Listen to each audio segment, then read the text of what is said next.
जय Hind. Pieces maker official YouTube channel में आप सभी का स्वागत है। तो देखिए फ्रेंड्स, हम लोग करेंट अफेयर्स परीक्षा मंथन्स का पढ़ेंगे और देखिए ये आपका एक ईयर्स का बुक है और ये लक्ष्य 2025 का है। पूरे एक साल का पूरा करेंट अफेयर्स में दिया गया है फ्रेंड्स। ठीक है, देखिए आज का जो होमवर्क सीरीज है फ्रेंड्स वो आपका पेज नंबर 141 से लेके पेज नंबर 145 तक हम लोग को पढ़ना है। तो प्लीज़ आप वीडियो को शुरू से लेकर अंत तक जरूर देखिएगा। वीडियो कैसा लगा कमेंट करके जरूर बताइएगा फ्रेंड्स। और हाँ, अगर first time pieces maker channel पे होंगे तो चैनल को सब्सक्राइब जरूर कीजिएगा। ठीक है, देखते हैं आज का हमारा फर्स्ट पॉइंट क्या है कि कश्मीर घाटी में प्रागैतिहासिक कालीन खोज। देखिए इंपॉर्टेंट अपने आप में।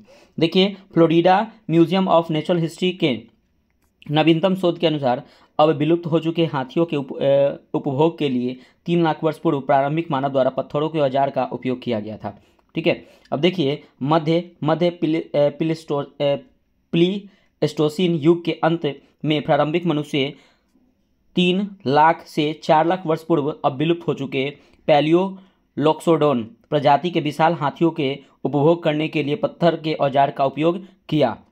देखिए यह खोज कश्मीर घाटी के पम्पोर के पास वर्ष 2000 में खोजे गए जीवाश्मों पर किए गए नए शोध पर आधारित है और यहाँ से 3 हाथी की हड्डियां के टुकड़े पाए गए थे जो प्राचीन काल के मानव हाथी संपर्क का संकेत देते हैं। देखिए विजयनगर साम्राज्य के ताम्रपत्र अभिलेखों की खोज। हाल ही में तमिलनाडु के तिरुवल्लुर जिले में 16वीं सदी के 2 पृष्ठ वाले ताम्रपत्र अभिलेख की खोज की गई। तो अपने आप में क्वेश्चन है, ठीक है, ध्यान रखिएगा। देखिए कि तांबे के प्लेटों को 2 पृष्ठों को एक अंगूठी बंधन का उपयोग करके एक साथ पिरोया गया था जिस पर विजयनगर साम्राज्य का मुहर है। उत्कीर्ण वर्ष 1513 ईस्वी में हुआ था। शासनकाल राजा कृष्णदेव के शासनकाल हुआ था 1509 से 1529 तक। यहाँ से क्वेश्चन बन सकता है। ठीक है, देखिए खोज स्थल तिरुवल्लुर जिले में के मम्पेदू गांव में श्री सिंहेश्वर मंदिर के अंदर। याद रखिएगा, श्री सिंहेश्वर मंदिर भगवान शिव को समर्पित है। ये क्वेश्चन बनेगा। ठीक है, इसका निर्माण आदित्य करिकालन द्वितीय चोल यानी कि राजा चोल के प्रथम के बड़े भाई ने 667 ईस्वी में करवाया था।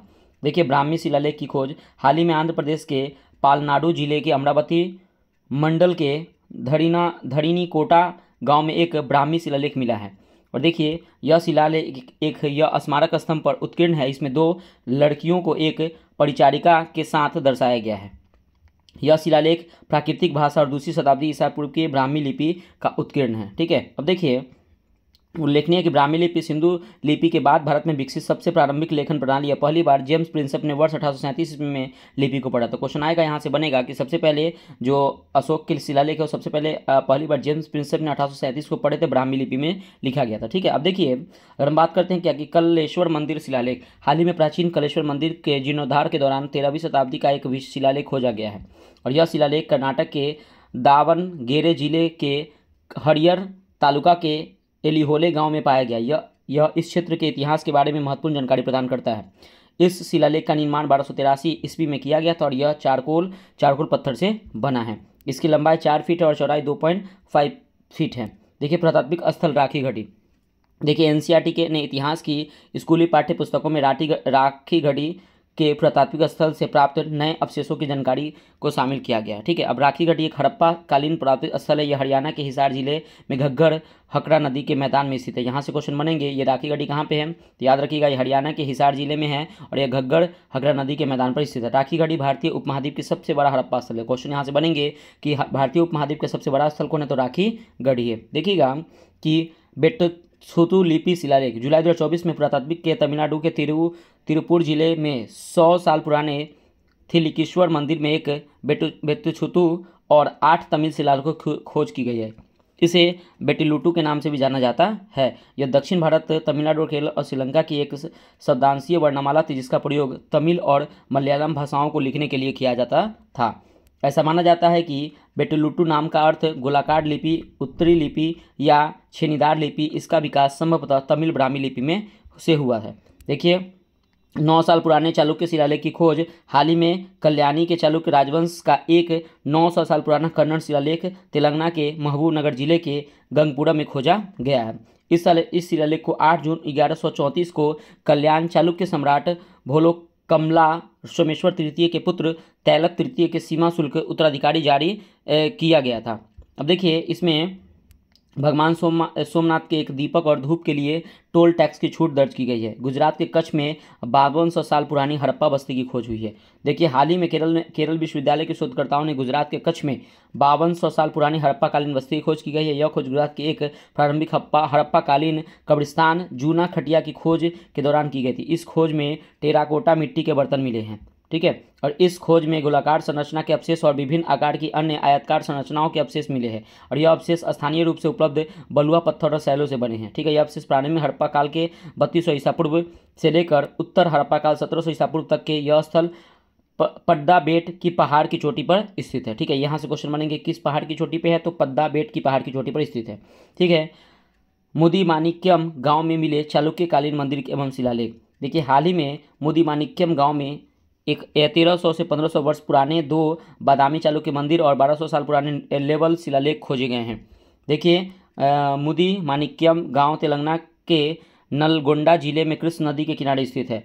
दोनों मंदिर 543 ईस्वी और 750 ईसा पूर्व के बीच में हैं, और ये शिलालेख 8वीं और 9वीं शताब्दी ईस्वी के हैं, और इस दौरान इस क्षेत्र में बादामी चालुक्यों का शासन रहा है। आगे देखते हैं कि प्रथम बोडोलैंड महोत्सव 15-16 नवंबर 2024 के बीच में प्रधानमंत्री नरेंद्र मोदी ने इंदिरा गांधी खेल परिसर दिल्ली में प्रथम बोडोलैंड महोत्सव का उद्घाटन किया था। ये क्वेश्चन बनेगा कि कहाँ पे, तो नरेंद्र मोदी ने प्रथम बोडोलैंड महोत्सव का उद्घाटन किया गया है इंदिरा गांधी खेल परिसर नई दिल्ली में। यह बोडो समाज की भाषा, साहित्य और संस्कृति का बड़ा आयोजन है।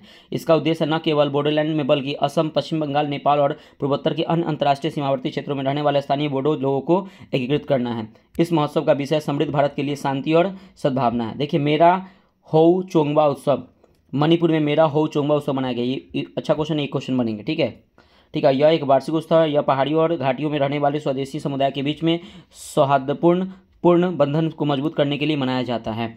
और देखिए, यह एकमात्र ऐसा त्यौहार है जिसमें राज्य में पहाड़ी और घाटी दोनों ही आदिवासी समुदाय एक साथ मिलकर त्यौहार मनाते हैं। बन्नी उत्सव, ये भी इंपॉर्टेंट है। आंध्र प्रदेश के कुन्नूर जिले में बन्नी उत्सव का आयोजन किया गया। ये क्वेश्चन इंपॉर्टेंट है, ठीक है। और देखिएगा, बन्नी उत्सव को करेला समारम के नाम से भी जाना जाता है। यह सैकड़ों वर्षों से आयोजित की जाने वाली एक पारंपरिक युद्ध कला है।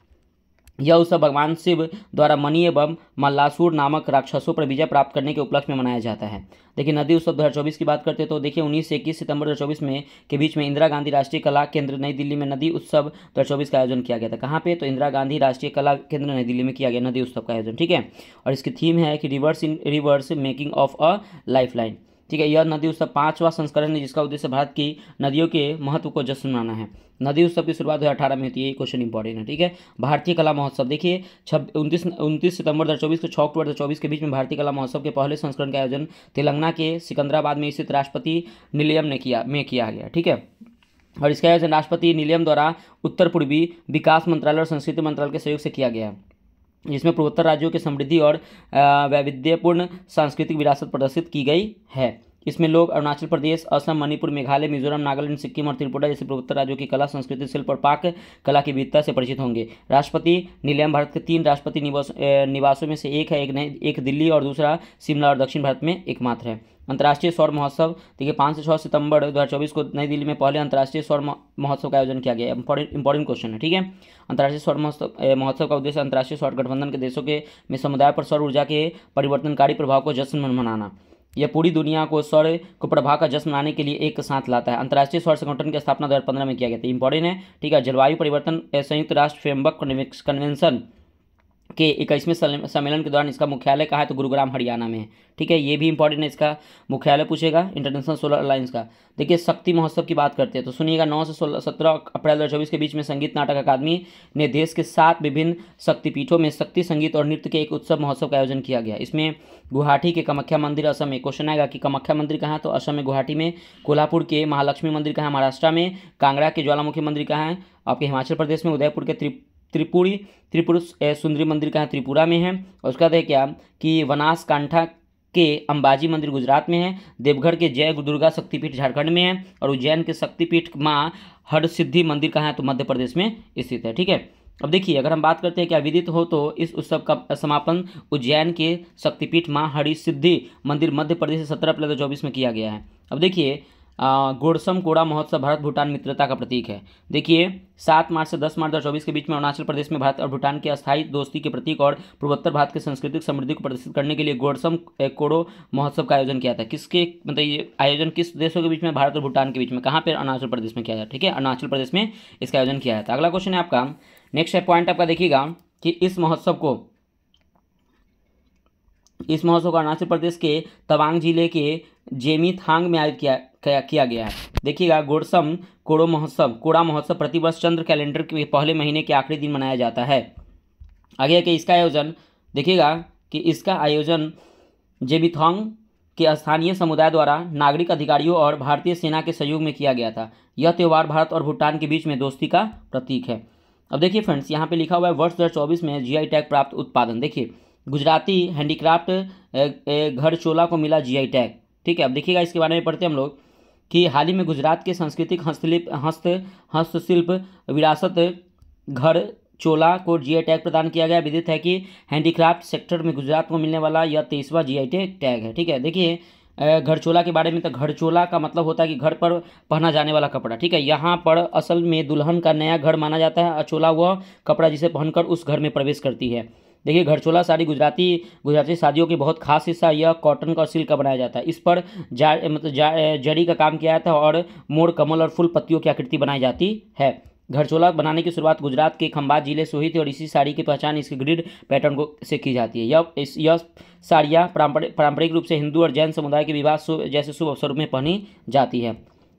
बोडो संस्कृति के आठ उत्पादों का जीआई टैग। देखिए अक्टूबर 2024 में चेन्नई स्थित भौगोलिक संकेत रजिस्ट्री ने असम क्षेत्र में बोडो संस्कृति की 8 प्रतिष्ठित वस्तुओं को भौगोलिक संकेत प्रदान किया गया। इससे बोडोलैंड प्रादेशिक क्षेत्र में पारंपरिक उत्पादों को पहचान में लोकप्रियता को बढ़ावा मिलेगा। देखिए विदित है कि अभी तक असम राज्य में 33 उत्पादों को जीआई टैग प्रदान किया गया। अब तक इन उत्पादों की संख्या कितनी हो गई है? तो 41 हो गई है, 41। ठीक है, अगर देखिए कि चावल से बनी बियर की 3 किस्में। बोडो जौ ग्वाडन अल्कोहल की मात्रा 16.11% है। मैबड़ा जौ विडनी स्वागत पेय के रूप में उपयोग और बोडो जौ गीसी भगवान शिव को उत्पन्न पेय औषधि। देखिएगा चार खाद्य उत्पादन। बोडो नेपन केनवन मछली का व्यंजक, बोडो ओंडला, गोडो आपका गुआखा हो गया और बोडो निजी। ठीक है, ये ध्यान रखिएगा। आगे देखते हैं क्या सिल्क कपड़ा। तो बोडो अरोनाई छोटा सुंदर कपड़ा, मातावाड़ी पेरा प्रसाद, रिगनई प्रचार वस्त्र, ऋषि और रीसा का जीआई टैग। देखिएगा अप्रैल 2024 में त्रिपुरा के 3 पारंपरिक उत्पादों को भौगोलिक संकेत जीआई टैग मिला है और ये उत्पादन में मातावाड़ी पेड़ा प्रसाद और रिगनई प्रचारा वस्त्र और रीसा है। देखिए मातावाड़ी पेड़ा प्रसाद क्या? मातावाड़ी पेड़ा प्रसाद त्रिपुरा के प्रसिद्ध त्रिपुरेश्वरी मंदिर में परोसा जाने वाला एक मीठा प्रसाद है। दूध और चीनी से बना यह व्यंजन अपने विशिष्ट स्वाद और गहरी सांस्कृतिक परंपराओं के लिए प्रसिद्ध है। अब देखिएगा कि आपका है कि रिगनई पचरा टेक्सटाइल्स। रिगनई पचरा एक पारंपरिक हाथ से बुना हुआ परिधान है जिसे कुशल कारीगरों द्वारा स्वदेशी सामग्री और तकनीकों का उपयोग करके सावधानीपूर्वक तैयार किया जाता है। देखिए रीसा क्या है? तो अपने आश्चर्यजनक और स्टाइलिश डिजाइन, विशेष बहुरंग संयोजन और अस्थायी बनावट के लिए जाने जाने वाला रीसा त्रिपुरी के कला के लिए बहुत महत्व रखता है। त्रिपुरी आदिवासी महिलाओं रीसा सहित सभी कपड़े कमर कड़के का उपयोग करके बनाती है। देखिए वे कड़के पर बहुरंगीन तानों और बाने के धागों का उपयोग करके सबसे अद्भुत और स्टाइलिश डिजाइन बनाती है। कच्छ अजरक के भौगोलिक संकेत। हाल ही में पेटेंट डिजाइन और ट्रेडमार्क महानियंत्रक के गुजरात के कच्छ अजरक के प्रारंभिक कारीगरों को भौगोलिक संकेत के जीआई टैग प्रदान किया गया है। देखिएगा अजरक एक कपड़ा शिल्प है जो गुजरात की सांस्कृतिक ट्रैप्स्टिक से संबंधित है। यह गुजरात के सिंध, बाड़मेर और कच्छ के क्षेत्रों में विशेष सांस्कृतिक का महत्व है जहां इसकी विरासत सहस्राब्दियों में फैली हुई है। देखिए इस शिल्प में इस क्षेत्र में 400 साल पहले सिंध के मुसलमानों द्वारा पेश किया गया था। देखिए 5 नई भाषाओं को शास्त्रीय भाषा का दर्जा। हाल ही में प्रधानमंत्री नरेंद्र मोदी की अध्यक्षता में केंद्रीय मंत्रिमंडल में मराठी, पाली, प्राकृत, असमिया और बंगाली भाषाओं में शास्त्रीय भाषा का दर्जा देने की स्वीकृति की गई है। देखिए अगर हम भाषा की बात करें तो भारत में अब तक शास्त्रीय भाषा का दर्जा प्राप्त है। देखिए ये क्वेश्चन यहाँ से बनेंगे। तमिल जो शास्त्रीय भाषा का दर्जा मिला था 2004 में, संस्कृत को 2005 में, तेलुगु को 2008 में, कन्नड़ को 2008 में और मलयालम को 2013 में और उड़िया को 2014 में मिला था। ठीक है, यहाँ से क्वेश्चन बनेंगे। शास्त्रीय भाषा की दर्जा, तो शास्त्रीय भाषा भारत के एक गहन एक प्राचीन सांस्कृतिक विरासत के संरक्षण के रूप में कार्य करने के साथ प्रत्येक समुदाय की ऐतिहासिक और सांस्कृतिक उपलब्धियों को सार प्रस्तुत करती है। जनवरी 2024 में प्राप्त जीआई टैग। देखिए जनवरी 2024 में उड़ीसा, अरुणाचल प्रदेश, पश्चिम बंगाल और जम्मू कश्मीर के 17 से अधिक उत्पादों को जीआई टैग प्रदान किया है। अरुणाचल प्रदेश के उत्पादों में जीआई टैग मतलब केकिर, अदरक, हस्तनिर्मित कालीन और वांचोक लकड़ी का शिल्प को जीआई टैग प्रदान किया गया है। पश्चिम बंगाल के जीआई टैग देखिएगा कि पश्चिम बंगाल के 5 उत्पादों को सुंदरबन के प्राकृतिक शहद, जलपाईगुड़ी के कालो नुनिया चावल, मुर्शिदाबाद के गराड और कोरियल तथा नदिया को पूर्वी वर्धमान की तंगेल साड़िया को जीआई टैग प्रदान किया गया है। गुजरात की कच्ची खड़ेक की जीआई टैग। अब यह खजूर की एक किस्म है जिसका उत्पादन गुजरात के कच्छ में क्षेत्र में किया गया है। यह खजूर नरम, स्वादिष्ट और प्राकृतिक मिठास से समृद्ध होता है। देखिए जम्मू कश्मीर का रामबन अनारदाना पुनिका ग्रैंडटम, देखिए इस स्थानीय रूप से घुर्नी कहा जाता है। यह जम्मू कश्मीर के पहाड़ी क्षेत्रों में 1000 से 250 औसत ऊंचाई पर पाए जाने वाला एक महत्वपूर्ण पर्णपाती झाड़ी है। रामबन अनारदाना के फल अक्टूबर के मध्य में पकते हैं और यह जिसे हाथ से चुना जाता है। शास्त्रीय भाषा को दर्जा प्राप्त करने का मानदंड। साहित्य अकादमी के अंतर्गत भाषा विज्ञान विशेषज्ञ समिति ने 25/2024 को निम्नलिखित संशोधित मानदंडों का उल्लेख किया है। इसके प्रारंभिक ग्रंथों अभिलेखित इतिहास की 1500 से 2000 वर्षों की अवधि की में उच्चतम पुरातनता है। देखिए प्राचीन साहित्य ग्रंथों के एक समूह जिसे बोलने वाली की पीढ़िया द्वारा विकसित की जाती है। देखिएगा कि ज्ञान से संबंधित ग्रंथ विशेष रूप से विकसित पुरालेखित और शिलालेखीय साक्ष्य के अलावा गद्य ग्रंथ है। देखिए शास्त्रीय भाषा और साहित्य अपने वर्तमान स्वरूप से अलग हो सकते हैं, अपनी शाखाओं के बाद के रूप में अलग हो सकते हैं। हिंदी भाषा संग्रहालय देखिएगा कि उत्तर प्रदेश सरकार ने काशी वाराणसी में देश के पहला हिंदी साहित्य संग्रहालय स्थापित किया था। यहाँ से क्वेश्चन बनेंगे, ठीक है, कहाँ पे, तो वाराणसी में। यह संग्रहालय किसी भाषा को समर्पित देश का पहला संग्रहालय है जो उत्तर प्रदेश सरकार ने इसे 25 करोड़ रुपए में आवंटित किए हैं। इस संग्रहालय में प्रख्यात हिंदी विद्वानों को तमाम पुरानी पांडुलिपि और पुस्तकें मौजूद रहेंगी। इसमें हिंदी साहित्यकारों की कृतियां के साथ साथ उनके फोटोग्राफ और उनके संबंधित महत्वपूर्ण दस्तावेज व साहित्य के उपलब्ध रहेंगे। इसमें हिंदी विद्वानों की प्रतिमाएं भी लगाई जाएगी। देखिए सर्वश्रेष्ठ पर्यटन ग्राम प्रतियोगिता 2024। हाल ही में पर्यटन मंत्रालय ने सर्वश्रेष्ठ पर्यटन ग्राम प्रतियोगिता 2024 का विजेताओं की घोषणा की है। सर्वश्रेष्ठ पर्यटन ग्राम प्रतियोगिता 2024 में 36 गांवों को निम्नलिखित 8 श्रेणियों में घोषित किया गया है। एक आपका साहित्य पर्यटन, कृषि पर्यटन, समुदाय आधारित पर्यटन, शिल्प विरासत हो गया। उसका जिम्मेदार पर्यटन, आध्यात्मिक और कल्याण और वाइब्रेंट विलेज। देखिए इसमें उत्तर प्रदेश के पूरा महादेव गांव को विरासत श्रेणी में सर्वश्रेष्ठ पर्यटन गांव घोषित किया गया, जिसमें पूरा महादेव गांव उत्तर प्रदेश के बागपत जिले में स्थित है। देखिए सर्वश्रेष्ठ पर्यटन गांव में प्रतियोगिता की शुरुआत भारत के गांवों को पर्यटन को बढ़ावा देने के लिए वर्ष 2023 में शुरू की गई थी। ठीक है, यह पहल उद्देश्य उन गांवों को पहचान करना जिन्हें चिन्हित करना कि जैसे समुदाय आधारित मूल्य के जरिए सांस्कृतिक और प्राकृतिक संपत्ति को सुरक्षित करने को बढ़ावा देते हैं। मनकेडिया समुदाय। सितंबर 2024 में ओडिशा के मनकेडिया समुदाय को वनों पर निवास अधिकार प्राप्त हुआ। विदित है कि उन्हें यह निवास अधिकार अनुसूचित जनजातियों को अन्य पारंपरिक वन निवासी अधिनियम 2006 की धारा 3 एक क्लाउज 1 के क्लाउज ई के तहत दिए गए हैं। उल्लेखनीय है कि मनकेडिया समुदाय उड़ीसा में वनों पर निवास अधिकार पाने वाला छठा पीवीटीजी विशेष रूप से कमजोर जनजाति समूह में आते हैं। देखिएगा कि पौड़ी भुइयां उड़ीसा में निवास अधिकारी प्राप्त करने वाले पहले पीवीडीसी है, तो ये इंपॉर्टेंट है। उड़ीसा में वनों का निवास अधिकार पाने वाले समूह देखिएगा पौड़ी भुइयां हो गया, जुआंग हो गया, चकटिया भुजिया हो गया, सावड़ा, डोंगरिया कोंद और मनकेडिया हो गया। ठीक है, पेरू में नाजका लाइन्स की खोज। हाल ही में वैज्ञानिक ने पेरू में 300 से अधिक नई नाजका लाइनों की खोज की है। याद रखिएगा इन नाजका लाइनों में मानव आकृतियां, कटे हुए सिर, पालतू पशु पक्षियां, बिल्लियां और मानव पशु के अंतःक्रिया शामिल है। देखिए नाजका लाइन्स मानव द्वारा उकेरी की गई बड़ी भूमि आकृति का एक समूह है जो पेरू के नाजका रेगिस्तान क्षेत्र में स्थित है। देखिए लगभग 440 वर्ग किलोमीटर में फैली है। इनका निर्माण रेगिस्तान के तल में गड्ढे और उथले चीरे बनाकर कंकड़ निकालकर अलग अलग रंग के मिट्टी में से किया गया था। 22वां दिव्य कला मेला इंपॉर्टेंट है। देखिए ये 22वें दिव्य कला मेले का उद्घाटन केंद्रीय सामाजिक न्याय और अधिकारिता मंत्री डॉक्टर वीरेंद्र कुमार ने किया। यह नई दिल्ली के इंडिया गेट में आयोजित किया गया था। इंपॉर्टेंट है, ठीक है। आगे देखते हैं इसका आयोजन सामाजिक न्याय और अधिकारिता मंत्रालय के तहत दिव्यांगजन